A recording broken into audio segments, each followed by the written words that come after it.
हमारे मेरे साथी मुझे और बोल रही मैं कार्यक्रम के लिए आगे आगे भी चाहूँगा कि सबका मार्गदर्शन करें।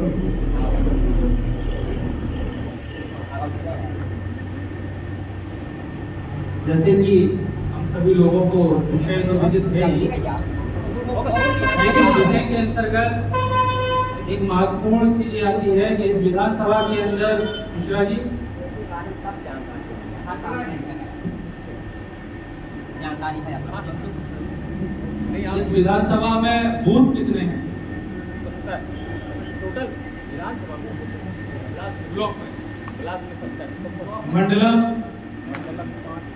लगभग उपस्थिति पर्याप्त है सभी है, क्योंकि टैली होगा, पीसीसी से टैली होगा, तभी इसकी रिपोर्टिंग जमा ली जाएगी। साथियों, जैसा कि चुनाव हमारे सिर पर तैयारियां शुरू हो चुकी हैं और तैयारियों का अर्थ केवल ये नहीं है कि हमारे रैली होने लगे, भाषण होने लगे, होर्डिंग, बैनर और मीटिंग। आयोजनों के बाद हमारी जिम्मेवारी क्या होती है? हर स्तर पर जिम्मेवारी, संगठनात्मक जिम्मेवारी, राजनीतिक जिम्मेवारी, बूथ पर जिम्मेवारी, ब्लॉक लेवल पर जिम्मेवारी, मंडलम और सेक्टर के साथियों की जिम्मेवारी होती है। अगर उस जिम्मेवारी के दायरे में रहकर यदि हम काम करेंगे तो निश्चित तौर पर हमारा काम ही बड़ा आसान होता है और काम की आसानी के साथ साथ मेहनत भी कम लगती है और हमारे साथियों का समावेश होता नहीं होता। तो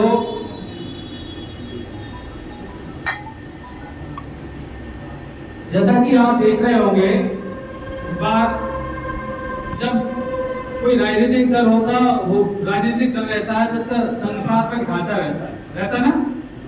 हम क्या देखते हैं, जिले की कार्यकारिणी में अभी तक देखते आए हैं कि ब्लॉक अध्यक्ष, जिलाध्यक्ष, ब्लॉक अध्यक्ष, उसके बाद हम देखा करते थे नगर अध्यक्ष, ये देखते थे ना। लेकिन इसके बीच की हमारे जो बूथ की जो दूरी होती थी, जो बीच में बूथ का जो हमारा कम्युनिकेशन होता था बूथ के साथियों से, वो शून्य रहता था, संभव नहीं।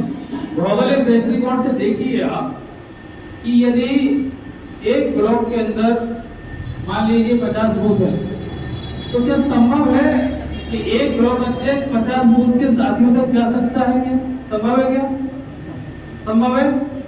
क्योंकि दायरा बहुत बड़ा होगा, दूरी बहुत ज्यादा होगा। हो तो जाएगा, लेकिन वैसे ही होगा कि हम तो कर आए थे, नतीजा हमारे हाथ कुछ नहीं आया। इसमें तो सहमत है ना? इसी क्रम में संगठन के साथियों को मजबूती देने के लिए, काम में पारदर्शिता लाने के लिए और जो हमारी मेहनत होती है, जो हमारा काम होता है, उस काम को नतीजे में कैसे परिवर्तित किया जाए, हर बिंदु पे बारीकी से कैसे बात की जाए। नीचे से हमारे जो साथी होते हैं, बूथ स्तर के साथी होते हैं, तो बड़े महत्वपूर्ण होते हैं। ऐसा नहीं उनके पास कोई सुझाव नहीं होता, उनके पास भी सुझाव होते हैं। उनके सुझाव कैसे शामिल किए जाए, इस विषय पे बारीकी से बात होगी, क्योंकि हमें समय बहुत कम है। वोटर लिस्टों का वितरण तो शायद हो चुका होगी, प्रकाशन उसका आपको नहीं, आप भी ले। तो वोटर लिस्ट आप तक जो पहुंची होगी या पहुंचने वाली होगी, उसमें भी हमें काम करना है। अभी तक हम एक चीज देखते आए हैं, आप इस बार देख रहे होंगे कि मंडलम, सेक्टर और बीएलए पे बड़ा जोर दिया जा रहा है। दिया जा रहा है। आपने देखा होगा कहीं भी कोई राजनीतिक कार्यक्रम होता है, मंची कार्यक्रम होता है, तो हमारे प्रदेश अध्यक्ष जी जब भी कार्यक्रम देते हैं तो हर जिले में, जब मुख्यालय में जहाँ भी कार्यक्रम हो रहा है, मंडल और सेक्टर के साथियों से बात करते हैं। सुना होगा आपने? करते हैं, क्योंकि वो महत्वपूर्ण अहम कड़ी इसलिए है क्योंकि जब तक जमीन पर काम नहीं होगा, पारदर्शिता से काम नहीं होगा, समन्वय के साथ काम नहीं होगा, संतुलन के साथ काम नहीं होगा, वो अपने दूरदर्शिता का काम नहीं होगा, तो नतीजे परिवर्तन नहीं कर पाते। उसी क्रम में आप देख रहे होंगे कि बीएलए अभी तक आप सुनते आए होंगे कि बीएलओ होता है। बीएलओ सरकारी संस्था का कर्मचारी होता है। अधिकांश तरह स्कूल के मास्टर ही लगाए जाते हैं, टीचर लगाए जाते हैं, अन्य विभाग के बहुत ही कम लगाए जाते हैं। बीएलओ अपनी शासकीय प्रक्रिया को कब पूरा कर लेता था, कब वोट बढ़ने हैं, कब वोट घटने हैं, आपको पता नहीं चलता था। आपकी बड़ी शिकायतें हुआ करती थी, मेरी भी रहती थी। जैसा मैंने 3 बार खाना भर के दे दिया, बीएलओ ने फॉर्म हमारा नाम नहीं जोड़ा, उस पर कोई नजर राजनीतिक तौर पर नहीं होती, क्योंकि निर्वाचन आयोग की नियमावली के अंतर्गत अब बीएलओ के समानांतर हर राजनीतिक दल का एक कार्यकर्ता निर्वाचन शाखा के द्वारा नियुक्त किया गया है, जिसको बीएलए कहते हैं, बूथ लेवल एजेंट। बीएलए राजनीतिक विचारधारा का व्यक्ति है। अब ये ना केवल सोचें कि बीएलए कांग्रेस का ही है, जितने राजनीतिक दल हैं सभी दलों के बीएलए बने हुए। तो ये महत्वपूर्ण हमें ना समझे कि केवल हम ही काम कर रहे हैं, हमारे समानांतर और भी लोग काम कर रहे हैं। बीएलए की भूमिका महत्वपूर्ण है। वोटर लिस्ट जब आपके पास पहुंच गई होगी या पहुंचेगी, तो मैं वोटर लिस्ट पे अध्ययन करना है। वोटर लिस्ट का अध्ययन करने के बाद हमें सबसे पहले ये चिन्हित करना है कि हमारे यहाँ कितने वोट कटने के काबिल हैं, कितने वोट जोड़ने के काबिल हैं, कितने लोग ऐसे हैं हमारे पास पड़ोस गांव घर में या हमारे घर में बहन बेटियों की शादी हो गई है, दूसरे घर को चली गई हैं, या लड़कों की शादी हुई है, हमारे घर परिवार पास पर बहुओं के नाम जोड़ना है। एक राजनीतिक दृष्टिकोण से एक सामान्य प्रक्रिया है, लेकिन सामान्य नहीं, ये बहुत अति महत्वपूर्ण प्रक्रिया है। आपको 2 अगस्त से लेकर 31 अगस्त तक तारीख निर्धारित की गई है निर्वाचन आयोग के द्वारा कि इस तारीख के दरमियान वोटर लिस्ट की शुद्धि में बहुत काम करना है, क्योंकि वोटर लिस्ट की यदि शुद्धि पे हम काम नहीं कर पाए तो हम प्रयास तो बहुत करेंगे, लेकिन हमारी दिशा और दशा तय नहीं होगी, क्योंकि वोटर लिस्ट की शुद्धि ही बीएलए की महत्वपूर्ण भूमिका है। बीएलओ जब भी आपके बूथ पर आएगा तो बीएलओ आप लोगों को सूचित करने के बाद ही बीएलए के संज्ञान में रहेगा कि बीएलओ किस वार्ड में है, किस तारीख को आ रहे हैं, किस तारीख को वो बैठ रहे हैं, आपत्तियां कब ले रहे हैं। बीएलओ को भी इतना पावर दिया गया है, जो राजनीतिक दल के कार्यकर्ता हैं वो भी अपनी दावा आपत्तियां बीएलओ के सामने रख सकता है, और यदि बीएलओ उस पर कार्रवाई नहीं करता है तो आपको इतना अधिकार दिया गया है कि आप निर्वाचन शाखा में भी उस बीएलओ की शिकायत कर सकते हैं। बीएलए बड़ा कंफ्यूजन हर जगह इस चीज का हो रहा है। सबसे बड़ा कंफ्यूजन क्या हो रहा है कि बीएलए को ये समझा जा रहा है कि बीएलए से ही पूछा जाएगा कि हम पुलिस किसको है, लेकिन बीएलए एक स्थायी संस्था, स्थायी व्यक्ति है। वो केवल वोटर लिस्ट पे जब काम करेगा तो वो केवल वोटर लिस्ट के लिए काम करने के लिए जिम्मेवारी उसकी तय की गई है। उसको किसको टिकट मिल रहा है, किसको नहीं मिल रहा है, ना उससे पूछा जाना है ना उसको पता है। इतना क्लियर है। तो कई जगह ये देखा गया है अपने प्रशिक्षणों में, सबको ये लग रहा है कि भाई बीएलए ही से पूछा जाएगा, टिकट किसको दिया जाए, कोई अलग सर्वे। हमें वोटर लिस्ट की शुद्धि को बहुत ध्यान रखना। वोटर लिस्ट की शुद्धि पर ध्यान रखने के क्या फायदे होंगे? आपको जानकारी होगी कि हमारे मध्य प्रदेश में इंदौर जैसे शहर में 15,000 20 हजार एक विधानसभा में फर्जी मतदाता पाए गए। संज्ञान है आपको, अखबार में पढ़ा होगा। हमारे प्रशिक्षण के साथ ही उन्होंने आरटीआई लगाई थी, तो एक घर के अंदर 235 लोग मतदाता पाए गए। तो आप ये सोचिए कि हम प्रयास कितना भी करते रहे, लेकिन जब तक हम इस एक व्यक्ति को चिन्हित करके काम नहीं करेंगे, वोटर लिस्ट को हम पढ़ेंगे नहीं, वोटर लिस्ट को हम सुधारेंगे नहीं, तो हमारे पास आंकड़ा नहीं आएगा। हमारे पास वक्त 31 तारीख का है। 31 तारीख के दरमियान हमें सारी दावा आपत्तियां, नाम जोड़ने घटने से जैसी कार्रवाइयां बड़ी गंभीरता से करनी है। यदि इस गंभीरता को हमने समझ लिया तो आप ये स्वतः समझिए कि आपको ये लगेगा कि आपको अपने आप में जो विश्वास पैदा होगा ना, उसको आप महसूस करेंगे तो बड़ा आश्चर्य होगा आपको अपने आप पे। क्योंकि तो आज तक यकीन से मैं कह सकता हूँ, आप भी थोड़ा सच बोल देना, जब भी चुनाव होते हैं मैं वोटर लिस्ट में कभी काम नहीं किया क्या? नहीं किया ना। केवल हम बस्ते का इंतजार करते हैं, बस्ते में वोटर लिस्ट आती है तो उस रात भी वोटर लिस्ट में काम नहीं करते। कई बार ये देखा जाता है कि पोलिंग हमारी चल रही है, वोटिंग शुरू हो गई है, और वोटिंग शुरू होने के बाद जब हम वोटर लिस्ट शाम को देखते हैं तो उसमें हम पाते हैं कि हमारे 5-7 नाम तो ऐसे छूट गए हैं हमारी गली में, तो हमें वोट मिलने वाला था, क्योंकि हमने उसका अध्ययन नहीं किया, इसलिए हम तक पहुंच नहीं पाए। बड़ी तकलीफ होती है आपको जब आप मेहनत करते हैं, वोटर लिस्ट पर काम करते हैं, कि हमारी गली से भी 5 आदमी छूट गए हैं। अगर एक बूथ पे यदि आपको 20 या 30 लोग छूट गए हैं तो लगभग 200, 250, 300 का आंकड़ा आप गुणा कर लीजिए, कितने हजार वोटों का अंतर आ जाएगा। लगभग 5 से 6 हजार वोट का अंतर आ जाएगा। अगर वोटर लिस्ट में शुद्धि कम काम कर लेंगे, इस अंतर को हम पकड़ सकते हैं, कर सकते हैं। अब आप ये मानिए कि एक वोट पोलिंग पे 10-15 वोट घटते हैं और 5000 का आंकड़ा आपकी विधानसभा में आता है, तो ऐसे मध्य प्रदेश में कितने 2018 के चुनाव हैं जिनमें हम 500 से लेके 5000 तक हारे हुए। वो हार केवल ये हार ये नहीं कि हमने हार या जीत में, उस हार में भी हमारा योगदान हमें महसूस करना पड़ेगा और उस जीत में भी हमारा योगदान महसूस होगा, क्योंकि वोटर लिस्ट की अगर शुद्धि पे काम कर लिया होगा तो हमारे बूथ पे भी हमारा योगदान कहलाता है।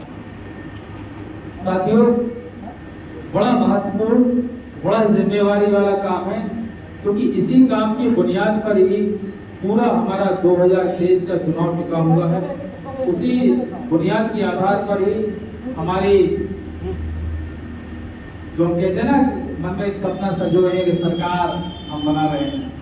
परिवर्तन तो सभी चाहते हैं ना, सभी चाहते हैं, हाथ उठा के बोले परिवर्तन सभी चाहते हैं। तो उसके लिए प्रयास करने पड़ेंगे, हमें अपनी क्षमता को पहचानना पड़ेगा, हमें अपनी भूमिका को पहचानना पड़ेगा।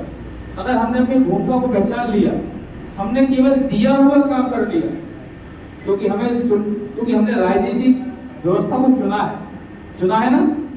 जब हमने चुनी हुई चीज को, चुनी हुई जिम्मेवारी में यदि हम ईमानदारी से काम नहीं करेंगे तो हम खुद के साथ बेईमानी होगी। साथियों, बीएलए बहुत महत्वपूर्ण कड़ी है। आपको बीएलए पुस्तिकाएं वितरित की गई है क्या? तो बीएलए की जो पुस्तिका मिलेगी,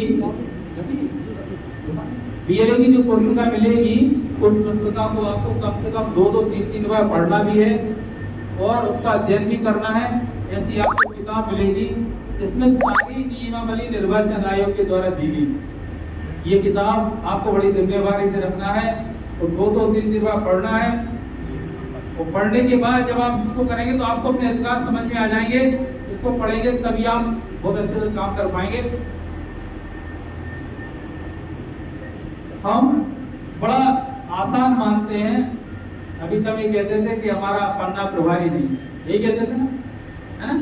हम ये कहते थे कि भारतीय जनता पार्टी बहुत काम कर रही है, ये कहते थे ना। काम अब हमें सौंपा जा रहा है, अब हमें साबित करके बताना है, बूथ पर काम करना है, बीएलए की भूमिका को पूरा निभाना है। बीएलओ और बीएलए समानांतर प्रक्रिया हो गए हैं। आपको किसी के दबाव में नहीं आना है, आपको महत्व, लेकिन काम कब कर पाएंगे आप? काम जब कर पाएंगे जब आप वोटर लिस्ट की अध्ययन पूरा कर लेंगे और ये पुस्तिका को पढ़ेंगे, निर्देशिका को पढ़ेंगे। इस निर्देशिका में सारे आपकी नियमावली दी गई है और मैं मानता हूँ, क्योंकि आप यहाँ बैठे हुए हैं तो लगभग 70-80 पोलिंग होंगे ब्लॉक के अंदर, 70 पोलिंग होंगे। तो जिस समझ लीजिए 70 पोलिंग में रहने वाले लोग, कम से कम 1000 पोलिंग होती है तो 70,000 लोग होते हैं। यहाँ किसको बुलाया गया? 70,000 लोगों को तो नहीं बुलाया गया ना। आप उस जगह का प्रतिनिधित्व कर रहे हैं, आप उनकी आवाज बन के काम कर रहे हैं। तो ये जिम्मेवारी हमारी और भी ज्यादा हो जाती है जब हमें अपनी जिम्मेवारी के निर्वहन से दूसरों को आशा होती है, तब उस कसौटी पे खरा उतरना है। उतरेंगे क्या? उतरेंगे, क्योंकि आप अपनी ताकत को पहचानिए, क्योंकि आपके अंदर वो क्षमता है। आप ही लोग होते हैं। जब आप बिल्कुल संगठनात्मक दृष्टिकोण से काम करेंगे, जब नतीजे परिवर्तित होंगे, जब नतीजे हमारे पक्ष में रहेंगे, तो बीएलए के साथी के को अपने आप पर गर्व होगा, और बीएलए के साथी के जो भूमिका और बूथ एजेंट के साथी की जो भूमिका है, उस भूमिका पर आपके सेक्टर अध्यक्ष को गर्व होगा, और सेक्टर अध्यक्ष आपकी मेहनत से ही ब्लॉक मंडलम को बता पाएगा, और नीचे की बूथ के साथियों की मेहनत को ही जिला अध्यक्ष ऊपर रिप्रेजेंट कर पाएंगे। ऊपर वालों को के पास कोई आंकड़ा नहीं रहेगा, सारा कुछ आपके हाथ में बहुत महत्वपूर्ण है। आप इस चीज को पहचानिए कि हमें भूमिका बड़ी महत्वपूर्ण जवाबदारी की दी गई है। लेकिन मानिए कि हर बार जब भी मीटिंग होती है, जब भी चर्चा होती है, तो कमलनाथ जी 3 चीजों पर फोकस करते हैं, मंडलम, सेक्टर और बीएलए। तो कड़ी हमारी वही है। एक बीएलए जो अपने बूथ स्तर पर बनाया गया है, क्या एक बूथ स्तर पर एक व्यक्ति पर्याप्त होता कि नहीं होता? मंडलम या सेक्टर ब्लॉक अध्यक्ष के लोग जो बूथ पे काम करते थे, उससे ज्यादा सरलता, उससे ज्यादा पारदर्शिता, उससे ज्यादा बारीकी, उससे ज्यादा गहराई से अध्ययन हमारा गांव का आदमी कर सकता है।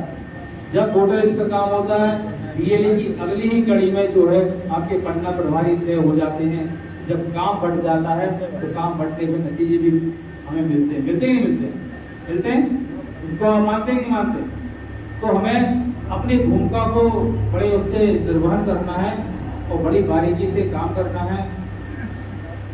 विषय काफी है। मंडलम सेक्टर पे भी आप बोलेंगे, वोटर लिस्ट पे भी बात आएगी, तो विषय लंबा है। अब मैं आगे की बात के लिए अपना माइक ट्रांसफर करता हूँ, आमंत्रित करता हूँ आदरणीय राजीव बैरागी जी को, तो वो आगे बढ़ाएं। जय हिंद, जय जगत।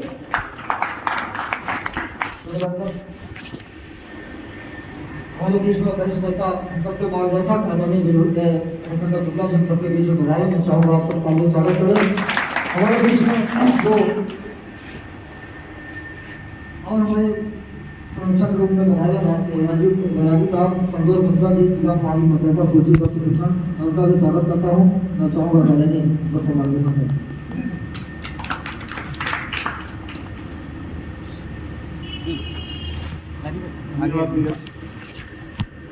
यही से बोल दूँ ना? हाँ, अगर आपको दिक्कत नहीं आती है तो देखिए, आप सभी एक आदमी निकल जाइए। बहुत देर से इंतजार कर रहे हैं, ऐसा लग रहा है। और हम लोग भी आज मुख्यमंत्री जी मध्य प्रदेश पूरा अपना ड्रामा कर रहे हैं, पूरी भीड़ भाड़ लगा के रखते हैं, वो भी दिख रही, अपन समझते हैं। एक अभी कार्यक्रम शुरू होने को ही था, थोड़ा सा एक बात आई, वो अच्छी नहीं लगी। एक अपने कार्यकर्ता आए और संगठन मंत्री साहब के पास बोले कि ये सब कई बार से होता रहता है और मुझे सब पता है और मैं जा रहा हूँ, मैं सब जानता हूँ, और उन्होंने ये कहकर अपनी विदा ले ली। ठीक है, मैं पूछता हूँ उनसे और उन जैसे तमाम लोगों से जिनको सब कुछ पता है, और सब कुछ पता होने के बावजूद भी हम 8 सीट क्यों हार जाते हैं? जब सब पता है तो जीत जानी चाहिए ना। पता तो आपको सब है, फिर परिणाम आपके पक्ष में क्यों नहीं?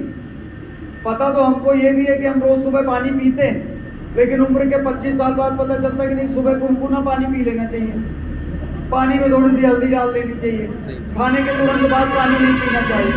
तो पता तो है, लेकिन पते में भी तो कई चीजें जुड़ती जाती है ना। पता तो सब है, ठंडा पानी फ्रिज का पीते आए हैं और अपने पेट को खराब करते आए हैं, तो 25 साल बाद डॉक्टर बताता है थोड़ा गर्म पानी पी लिया था। माइक और पास कर लीजिए। पता तो सब है, कुछ भी ऐसा नहीं है जो हमें पता नहीं, लेकिन पानी पीने का तरीका तक नहीं पता। डॉक्टर बताता है कि थोड़ा गुनगुना पानी पिया करो, थोड़ा सा हल्दी डाल दिया करो, खाने के तुरंत बाद पानी नहीं पिया करो। पानी पीना पता था, बचपन से पी रहे, लेकिन नहीं पता। 8 सीट निपट रही है, लेकिन पता सब है। अच्छा पता है आपको, जो हमको नहीं पता। तो ये चीजें जो है ना, ये देखिए हम सब में ऊपर वाले ने एक प्राकृतिक तौर पे एक प्रक्रिया बनाई है। कान 2 दिए, काम तो दिए हैं, आगे